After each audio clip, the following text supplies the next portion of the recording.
How are you today? My name is Shannon and I am coming to you from northern New Jersey where I work, live, and craft. And yeah, all the things. So it is the end of summer. Well, technically summer ends September 20th? So this is the end of August. It is a bank holiday weekend here in the US, and I was away for much of the past week, so I'm home this weekend. Turns out when you live alone and have cats, you're at the whim of your cat sitters, and they like to go away on long weekends as well. So it worked out fine. But yeah, anyway, I'm coming to you. This is my Knitter's Life series, season 5, episode 13. You can find me as Whiskyandwool on Instagram, Bluesky, and Ravelry. Those are the places where I'm most active, although I don't post much on Instagram or Bluesky. But I do look at the feeds and stuff and like people's posts and comment and all of that. I'm just terrible at posting. I probably keep Ravelry up to date the most. Anyway, welcome. Thank you for being here. I have a lot to catch you up on. It has been 3 weeks since a full episode, although I did put out 2 cast on with me's, so I have some updates on those projects. But let's begin with finished objects. This is the rye layering tee. I finished this probably, it's a little wrinkled because I had it I'd folded it up in my, where I keep my sweaters, and I need to reorganize. Anyway, bit wrinkled, but it is finished. Rye layering tee pattern by me. This is my 6th one, I think, that I've made. I had made a turquoise one earlier this year. The pattern is written so that you choose your own adventure rib, so you can do, or stitch, really. But the pattern is designed for a rib stitch. It's got 0 to, 1, -1, +1 ease in there, so you can choose what you like. You can choose your own fit too, like basically go by the finished pattern measurement and figure out what it is you like. It's a simple crew neck or set in sleeve crew neck that is worked seamlessly from the top down, and you do a series of short rows to create the sleeve cap. And I did Italian sewn bind off throughout, which I think you can see quite well there. So I didn't do any pattern. I think is written so that you go down a needle size when you get to the bottom, and then you do a rib stitch, coffin hems, and bottom hem, but you can do whatever you like. For this 1x1, I did not do that, and I did not do that for the turquoise one that I did either, which was a staggered 2x2. So for a certain number of rows, I did 2x2 and then staggered it, so where you're knitting the purls and purling the knits for another set of rows. And I think those pattern notes are all, if you're curious about what I'm talking about, those pattern notes are all on my project page on Ravelry. And if you're not on Ravelry, I should say, reach out. I'm happy to try to answer as best I can. If you either write a comment or reach out to me on other social media and direct message me, I always try to respond. But yeah, so it's done. Didn't take me all that long. I already wore it, actually. We had a cool day one day.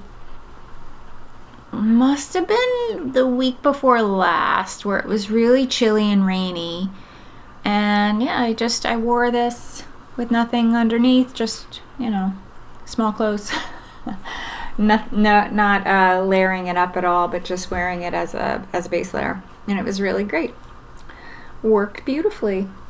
The yarn is 100% merino by Olann, a yarn producer who no longer produces yarn.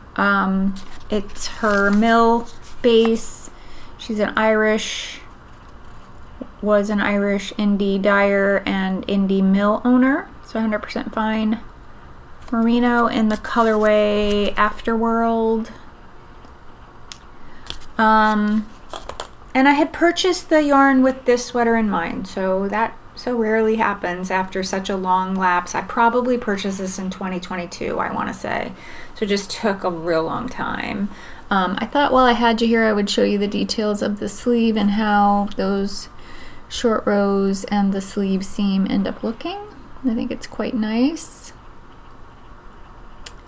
Yeah, that's about all I guess I can say about it. I'll put a picture on screen if I didn't already of me wearing it, and also the pattern picture. Did I finish saying that the neckline, there are 2 necklines to choose from as well? I don't think I finished saying that. 2 necklines that you can choose from, either this basic crew neck or you can do a Henley with a little 3-button placket. Also you can do any sleeve length. So I have made I've done long sleeve and sleeveless. I haven't done short sleeve, but you can obviously end the sleeve anywhere you want. The sleeveless works really great. It's the perfect cover for your bra straps, I think, especially if you get the fit right. So that is my Ravelry team. I'm very happy it's done and glad to have another real easy to wear basic in my wardrobe. All right. What is Martha wearing? So Martha is wearing a cast on that is new to Knitter's Life, but I did do a cast on with me episode. So, but don't worry if you didn't watch the cast on with me, I'll catch you up right now. This is oh, let me turn the camera slightly so you can get a better view. Martha is wearing the Get Out of the Pool tee, half of it anyway, by Beth MacDonald Stone. The pattern is by Beth MacDonald Stone. It is a tee with short sleeves and garter stitch throughout with a wide 2x2 rib border on top and at the bottom, and it is what am I gonna say? What was I gonna say? Knit in pieces. And it's called Get Out of the Pool tee because it helps you manage the way that your indie dyed yarn, variegated yarns, will pool. It is designed so that the pooling ends up being equalized throughout, so that's why you knit in pieces. I'm not really using a variegated yarn. I'm using a speckled yarn, more speckles. There is a little bit, you can see the pink splotches in there that I guess could create that like pooling effect that you can get, like those really wild tiger stripe looking things. But I'm using this La Bien Aimée 100% silk noil yarn called Silk Tweed in the colorway Pinkfetti. There we go. Pinkfetti, 100% silk noil. I have this is the front. I have the back close to being done. The back, I have another, so it's garter stitches. So I have another where that blue light bulb shaped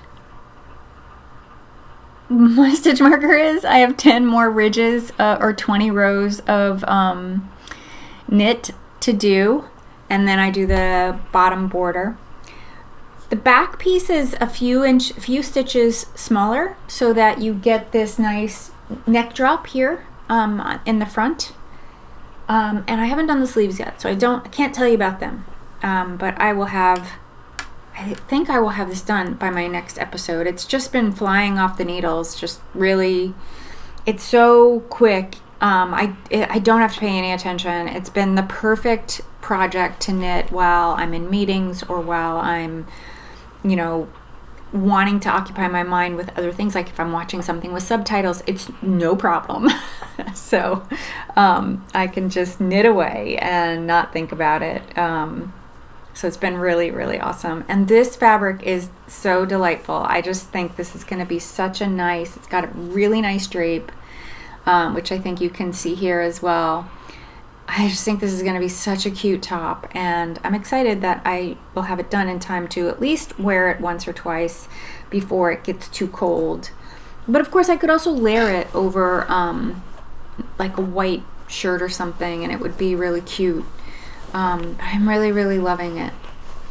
Oh, I want to give you a little update on Martha, because last time I was complaining in my last episode, I was complaining that she wasn't my size anymore because I lost a lot of weight over the past year or so. I've been under medical care for a few other things, and it just turned out that losing weight was going to take care of many of them.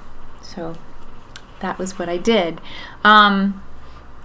Anyway, it turns out, like, I had a bra on Martha since I got her, like, for the last, I've had her since probably like 2017, 2016, something like that. So almost 10 years. And I put an old bra on her to make her bust line my size.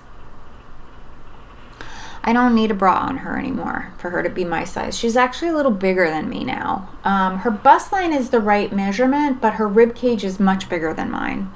I have a small rib cage, and probably she's a commercial 12, which doesn't mean anything. Like, I don't buy size 12. I buy size 8 mostly.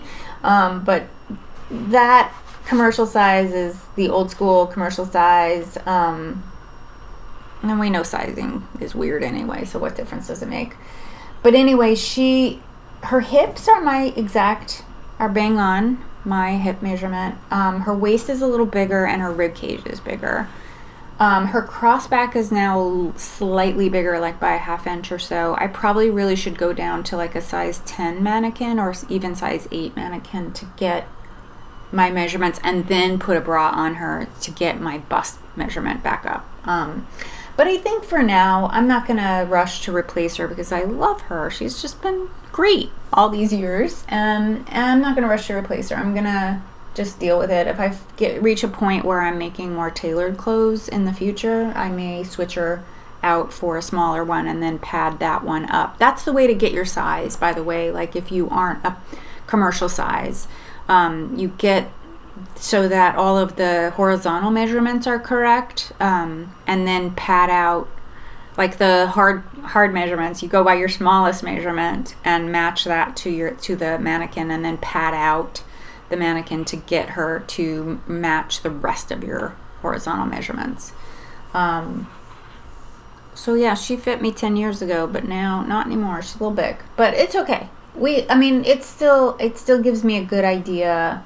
I think her vertical measurements are correct for me though. So like the distance from here to her waist are the same as mine, and waist to hip ratio, all the vertical is correct. It's just the horizontal has gotten a little off. So little sidetrack there on Martha. That is the scoop with her. But anyway, moving on. I think I'm going to move on. I have another whip. Actually, I have 2 more whips. I have a surprise whip. Surprise to me, too. I am really, really loving this one, though. I did another cast on with me about this sweater as well, if you want more detail about some of the choices that I made and how I got there and how I chose my colors, and I went into a little detail about the history of this style of sweater. But this is the Seine sweater by, I can't remember, on screen now. Marie, I think it's Marie Regnier, might be the way you say it, I think. She has another knitting moniker as well that she goes by. So anyway, I will have put those both on screen. So when I last showed it to you, I was knitting the neckband, maybe finished that. I might have started on the short row shaping that you do in the back for the raising of the back neck. And all of this is like kind of rumply and stuff, but that's all because it hasn't been blocked yet, but once it's blocked, it should be good to go. It is a raglan sweater that has a double knit collar. I hadn't done double knit before, but it's really cool. I enjoyed it. You cast on at the top and then double knit the entire neckband. I was looking ahead too. I think you double knit the cuffs and the bottom of the sweater as well. I don't know that everyone who has made a project has done that though. It looked like some people did rib. I think I'm gonna do double knit if that's the way the pattern's written, because I think the idea of this is that it's supposed to be kind of like a tunic, less like a sweater. So it's not supposed to have that gathered in thing that happens when you add rib. And I think that's interesting. And actually in the sweater pattern picture, which I put on screen before this, or maybe now, I don't know when I did it. But anyway, in the picture you can see that the model has the sweater tucked in, which I think is a really cute way to wear it. But this has just been so good. I just love it. It was very easy to memorize the cable knit stitch. You're basically making your cables, you're doing your cable twists every fourth row. So it was pretty much knitting and purling until the fourth row, and then using, I have a baby cable needle that I used to do the cables. And then the rest of the body and the sleeves are just this, can you see it? Well, just this stripe pattern. So it's based on the Breton sweater, like inspired by the Breton sweater, which is a traditional sweater pattern, or sweater knit garment layout that dates back to the 1800s in France.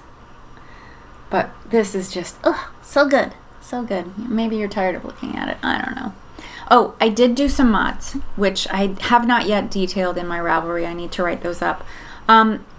Traditional raglan sweaters, like most of the Nordic raglan patterns and stuff, they have you increase to do your raglan increases, you do it every other row. When I knit the Rumble Raglan by Lydia Morrow, I learned that you could do 2 increases every other row instead. And that's a real slick way to add, to do your increases more quickly rather than doing increases every row. So it gives you still that real regular, averaged out increases, but you get more width in this area right here, like so in this area right across here. Because what I find with raglan sweaters where I've made increases every other row, in order to get to from the beginning, the neck cast on, to get to the width that I need for my bust, I end up with a sweater that ends up fitting like this. So you end up with like extra fabric right through here. And I exaggerated it here, but if you've had that happen to you, the reason your sweater is doing that is because there wasn't enough width here in this section. So I already know that about my own self, like that I have square shoulders. I don't have rounded shoulders. If you're rounded shoulder, probably the every other row, 1 stitch every other row works for you.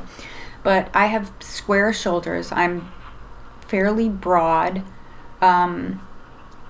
there in that area, and I knew I would need more fabric in this section right here. So after doing 1 or 2, I think I may have even done 3. I have to look back at the pattern. I think by my 4th raglan increase, I started to double them. So I just did 2 raglan increases on either side of this 2x2 stitch that she had us make. Here it is. Wait, where is it? Here it is. So yeah, whoops, here, there we go.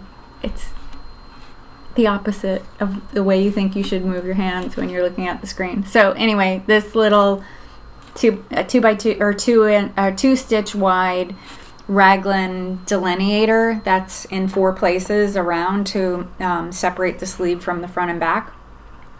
On either side of that, I did 2 stitch increases. Until I got to the number of stitches, I actually saved 1 increase for the very bottom to just give myself a little so my raglan sleeve increases, instead of being like this, like a Christmas tree, mine are more like this, so that there's more width. And then at the bottom, I gave it a little lip by saving my final increase for that last little bit, which I don't know if you really can tell here at the moment because of the way that it's sitting here, but there is 1 final increase a couple rows before the bottom. But I think you can see and even though I'm explaining all this to you, when you're looking at it, it doesn't look, those angles look very straight, and on the body they're gonna look very straight. But yeah, that it does mean that you do use up a little bit more yarn because you're increasing more quickly than the pattern has been written for. But for me, it's all a world of difference in fit. It will just fit me beautifully now. I did try it on when I got to almost the bottom of the yoke, and it just fit perfectly. It was so good. So I felt good about the way I did it. The only thing I didn't like was the way the back was, this back part was laying, but I think that'll all smooth out in the blocking, because that was kind of bunching up on my back neck. What else can I tell you about this? Oh, other than the small, I'm knitting the size 2. I didn't get gauge. I'm sure my gauge is a little off. I usually knit bigger than gauge, so I usually need to size down. I think I probably needed the size 3, so I ended up doing the size 2 to accommodate for my bigger gauge.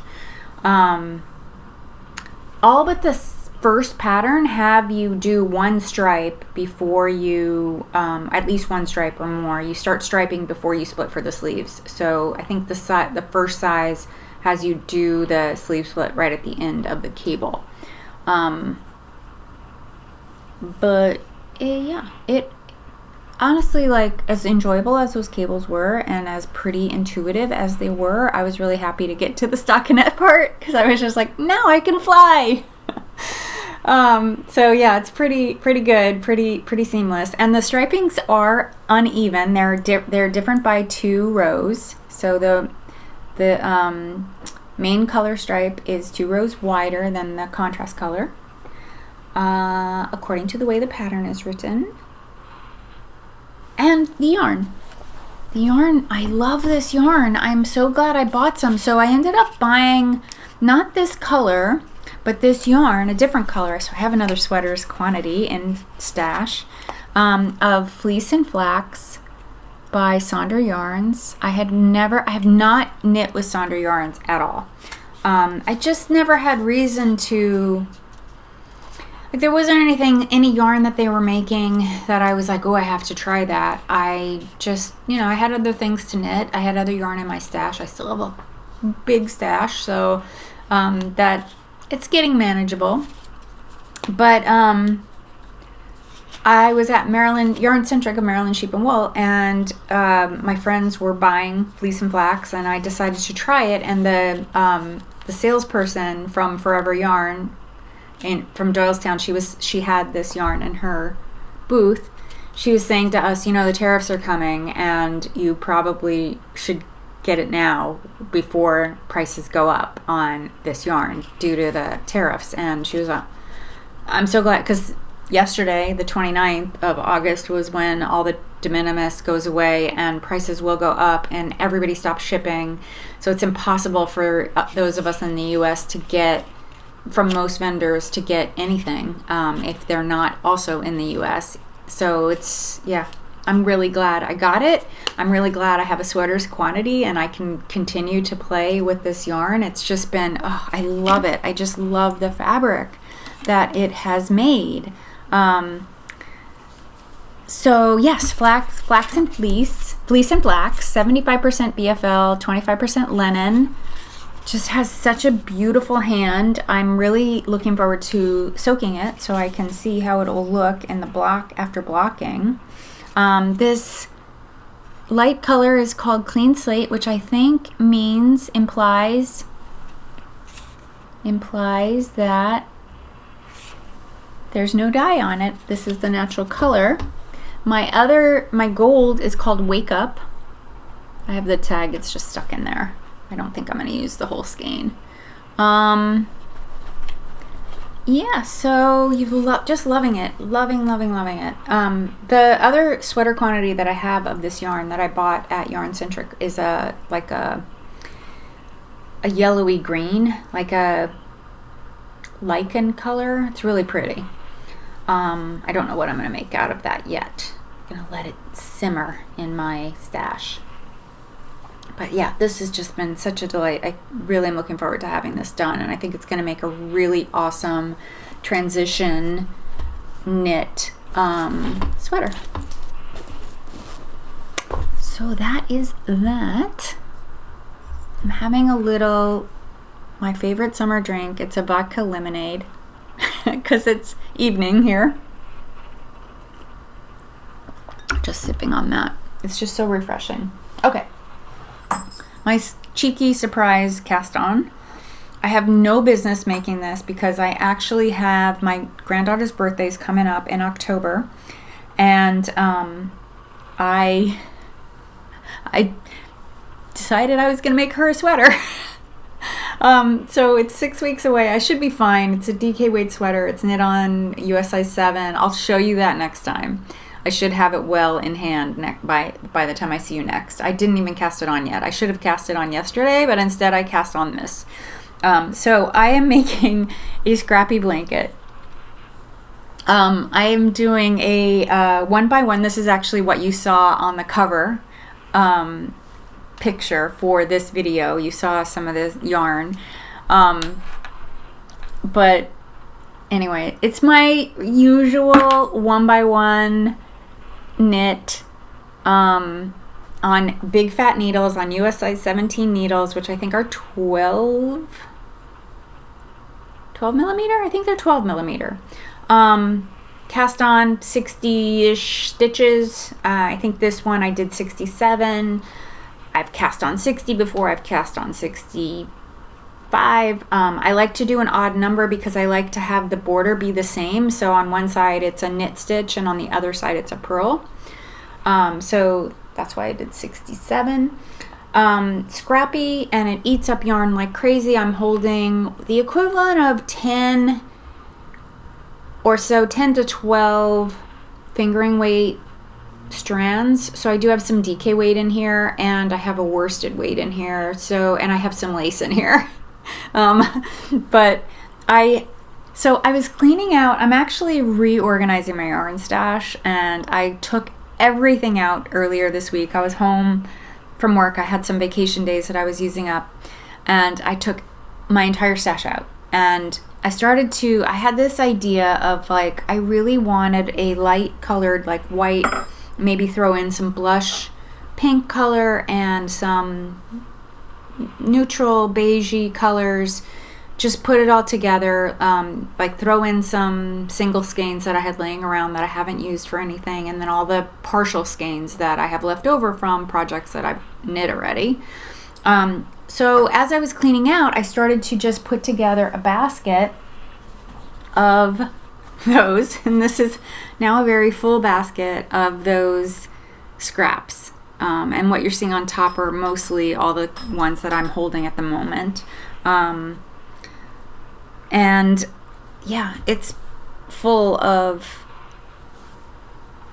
partial skeins, single skeins that have been in my stash for a very long time, and I was just like, well, let me just use those up. I actually don't think, I was thinking about this earlier, I don't think I have enough to make, I want to do a 60 inch, it should work out to be about a 48 inch by 60 inch throw.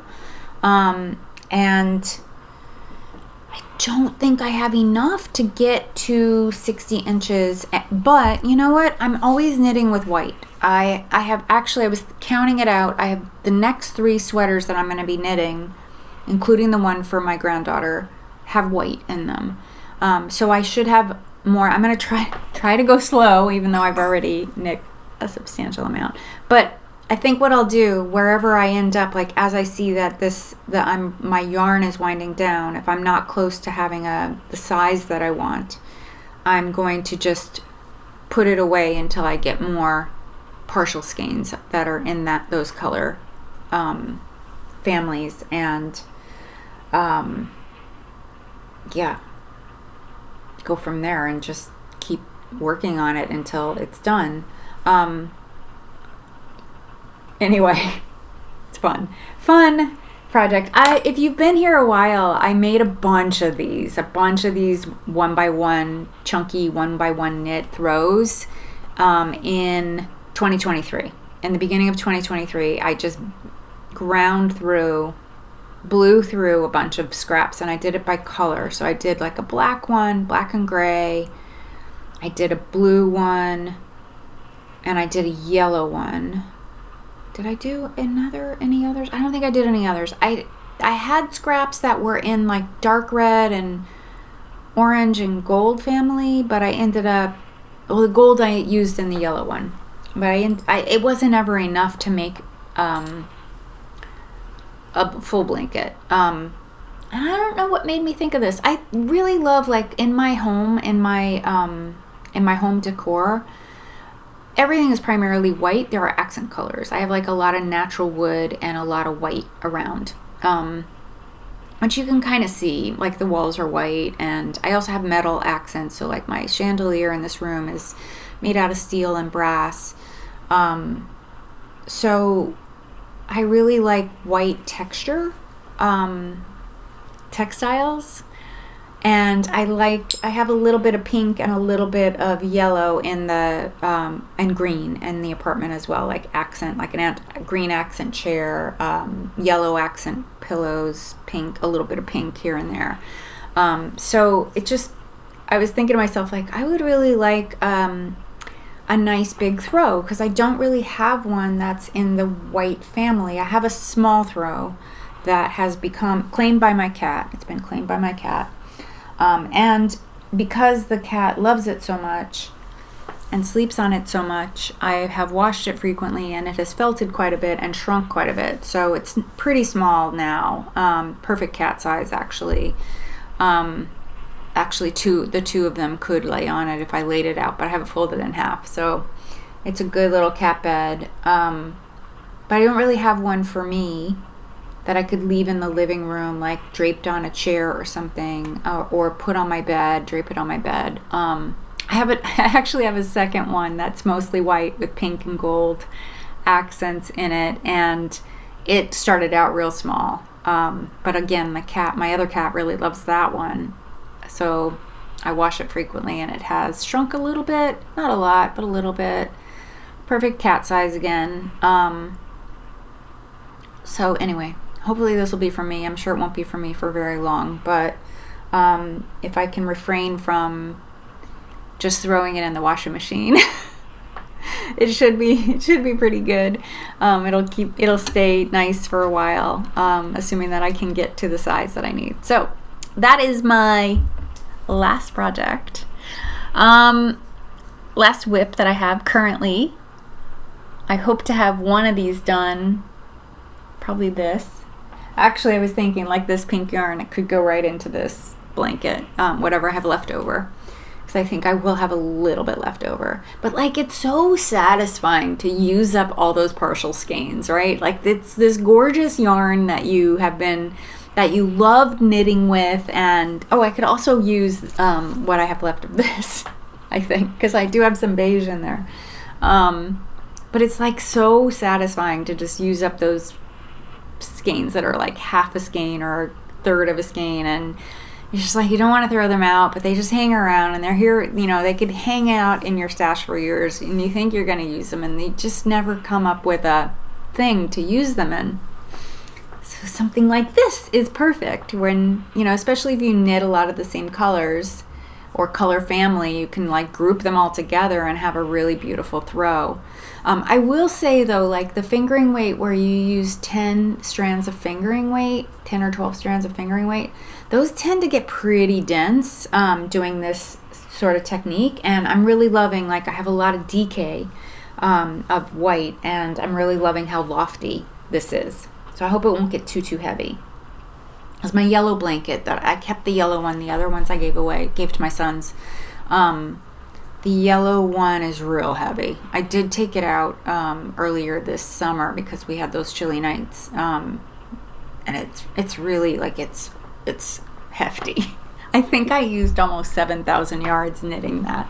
I was looking at the pattern earlier before I cast this on, just to get an idea, and I was like, oh my god, I used like 6,800 yards. So that, I mean, it's a buster, and you can knit it so fast. Like if I just knit straight through, assuming I have enough yarn, I'd be done in a week with this if I just knit on this. And yeah, it's very, very fast. I'm not going to get this one done that fast though, because like I said, I have opportunity to use up some white light colored yarn from this project, from the other project that I'm knitting, from the one that I'm going to cast on, from the next two that I'm going to cast on. They all are using white, natural white yarn, and I'm very likely going to have leftovers, so it'd be really great to be able to just incorporate those right in and not start a whole nother bin of leftover white yarn. Speaking of cleaning up my stash, I have a whole bunch of yarn that I put into Destash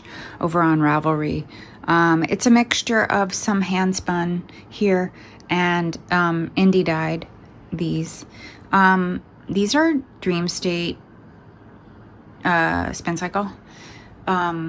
There's some full skeins and a couple partial skeins that are the same color. So these partial skein, full skein, partial skein, full skein, same color. I'm selling everything just to keep it easy and simple for $20 a skein. And if you've looked at shipping costs in the US, that's gonna, about half of that is gonna cost me to ship to you. If I'm only shipping to US at this point. So if you're a US viewer and interested in purchasing any of these, so you're basically getting these yarns, any of them, for $10 a skein, because I'm going to spend $10 a skein to ship, unless you buy more than 2.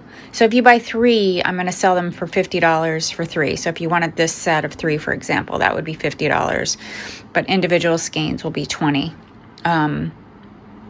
These two actually aren't listed. I'm going to try to get those listed before the video goes out, but just so you know, if you're interested, these will all be posted on Ravelry, so you can go take a look. Oh, and I should say these two are 50-gram skeins that add up to 100 grams, so it would be $20 for the 2 of them, and same with these two.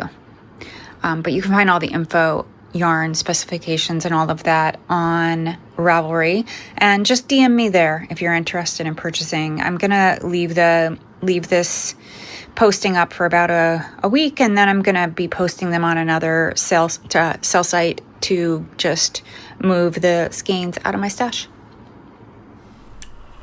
Speaking of yarn, and I have been actively spinning. And I have some exciting other things to talk to you about spinning wise. So if you're still sticking around, I finished my Bramble Ridge, I think it's organic polwarth, untreated polwarth, in the colorway Tropical Daschel, which if you were a Stash Dasher with Melly Knits this year, this was one of the team colors. There was tropical, and I forget the other one. The other one was brighter. And I bought 3 braids, 3 4-ounce braids, and did a 3-ply where I spun them. I spun them in a fractal. So I did a 1, 2, 3 fractal, meaning like I did one end to end, then I did one that was end to end. So 2 parts, and then the 3rd braid I did in 3 parts. So end to end, end to end, end to end. So that way you get like this really cool marling and barber pole effect, but you also get a self-striping effect as well when you knit it.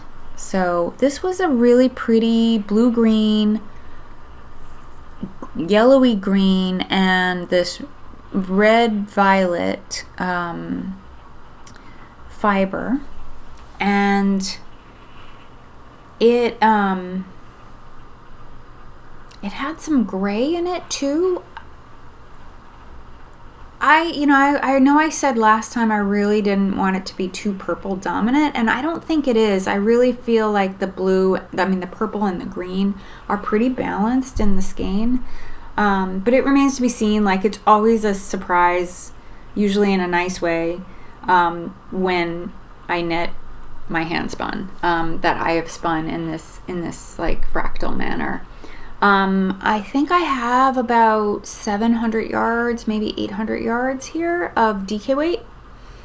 So pretty close to a sweater quantity, especially if I mixed it with another smaller quantity of a contrast color, which, like a solid or something. So anyway, real happy with those. These are really fun. I also, in other Melly Knit news, I got into her club, which is not easy. And being in the club means that you get a, she calls it sommelier.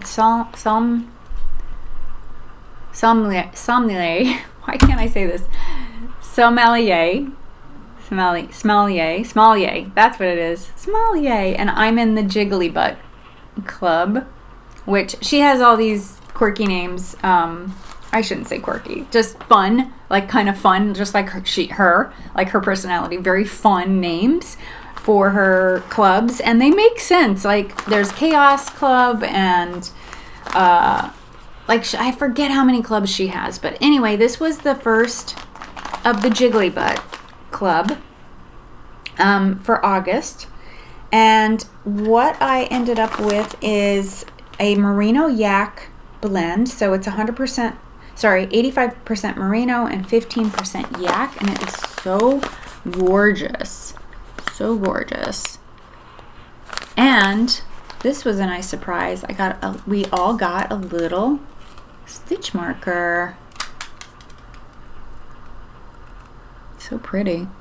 So I've just left it in there so I could share that with you. And of course the Fiber Club sticker, and then a tag for your finished yarn. So yeah, I'm so excited.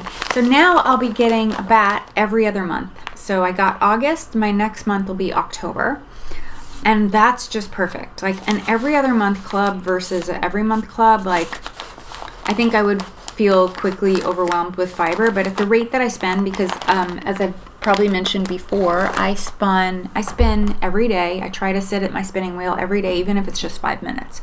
So that's how I start my morning.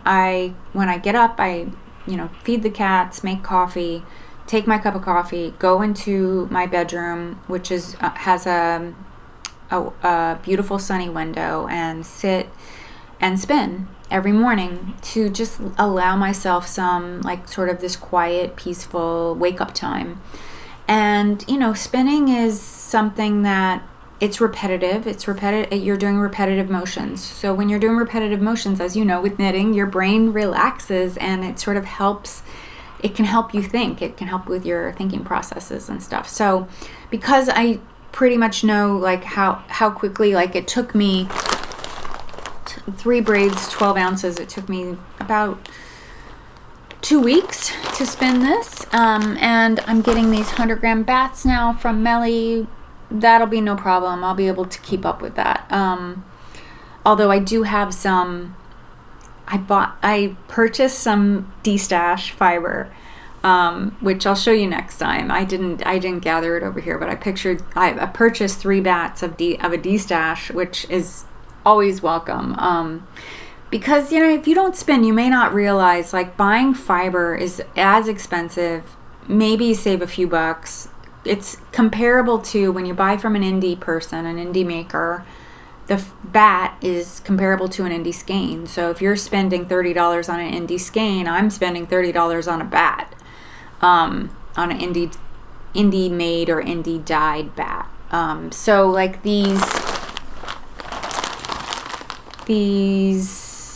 12 ounces of fiber for 3 braids probably were $30. I don't remember, but you know, so it adds up. Plus you're paying for shipping. So to find some fiber in a Destash that's inexpensive, like $20 instead of $30. It's really nice.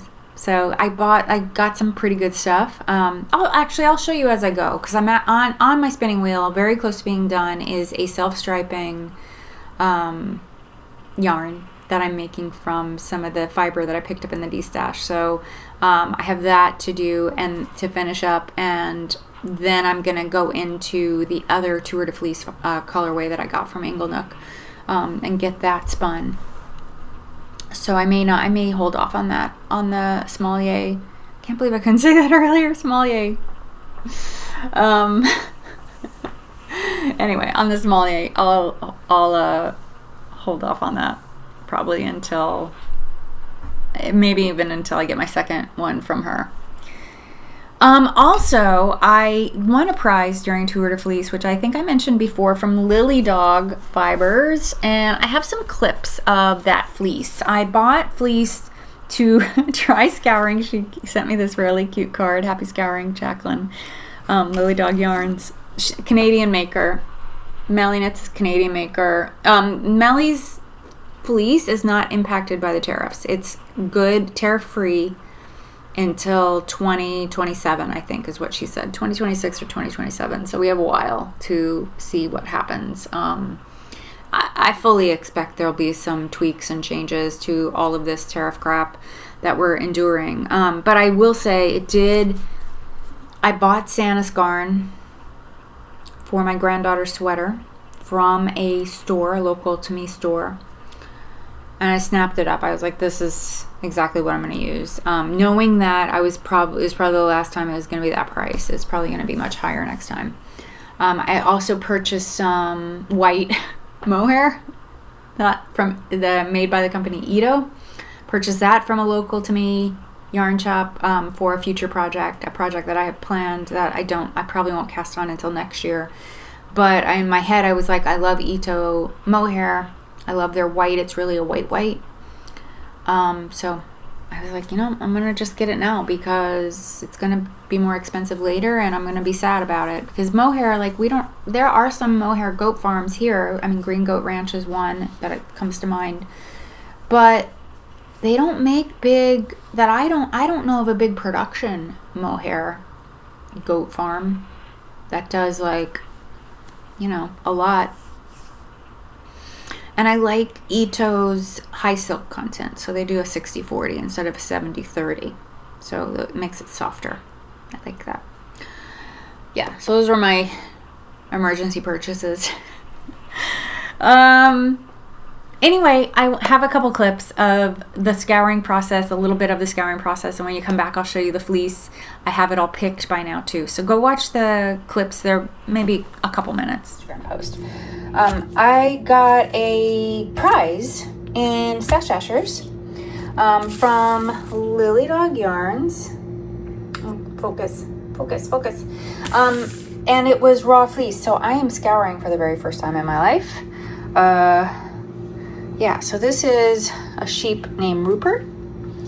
Corey Merino, 4 ounces. Terrible lighting here in my kitchen, my old kitchen.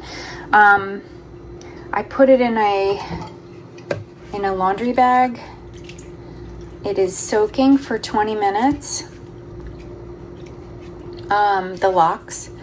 And it's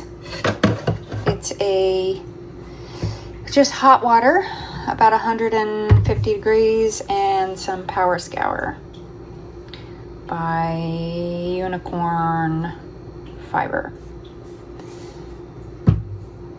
Yeah, so I do this twice and then I can lay it out to dry. So I'll show you a little bit of that. I'm hoping you can see this.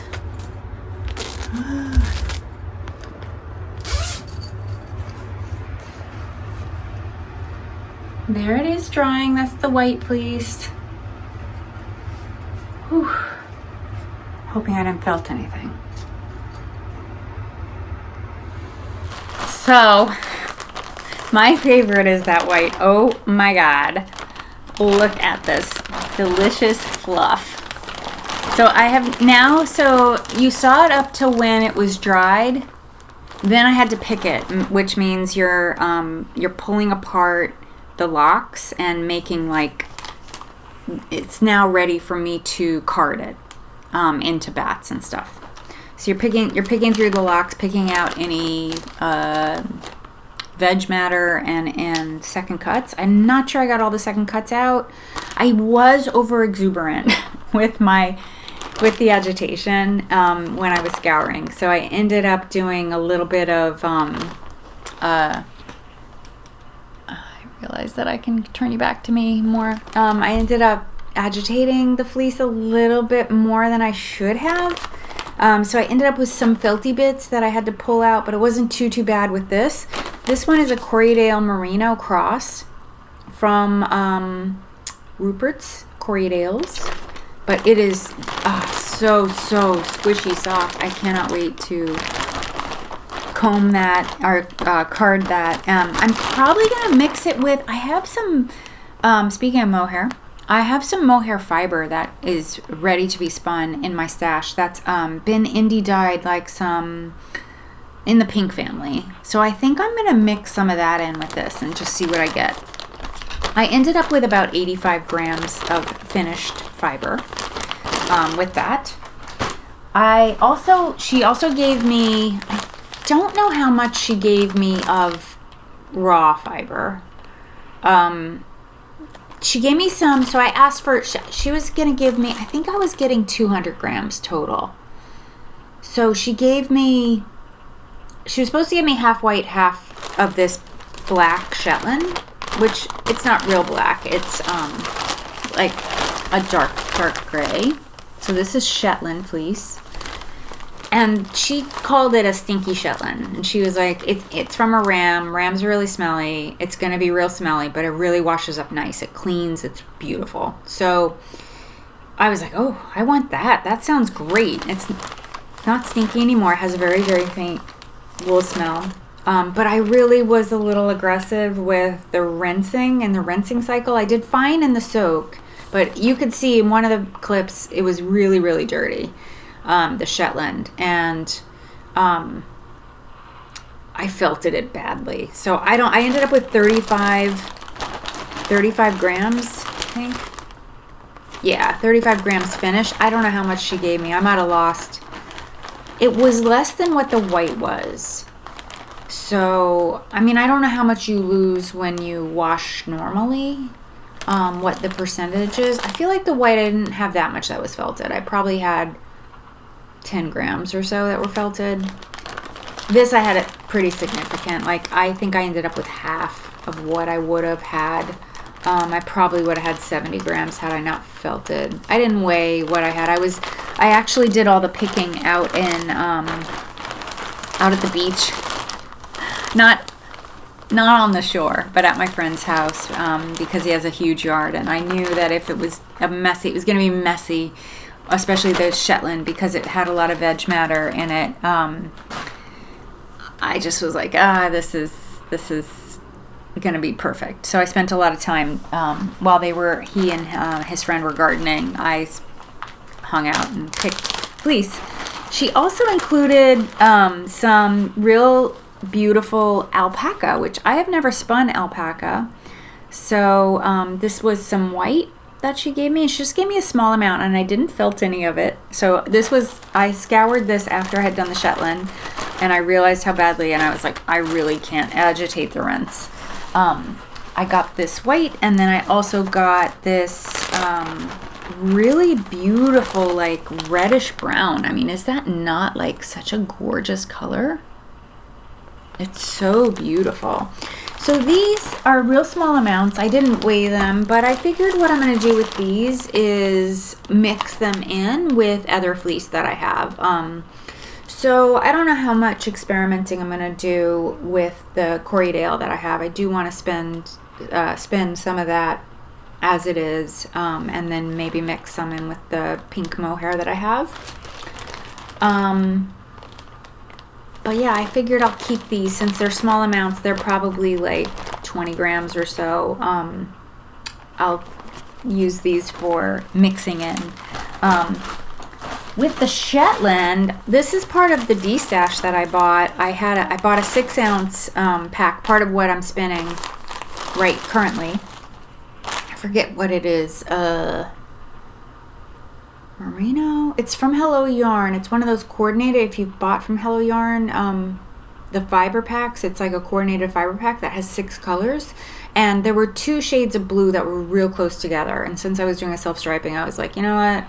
I'm good with the 5. It's going to give me plenty of yardage. So I pulled the one color out. So I pulled this bunch out. And this turns out to be about the same 35 grams that the Shetland is. So I think I'm going to mix this with the Shetland and get a nice like kind of blue-brown heather.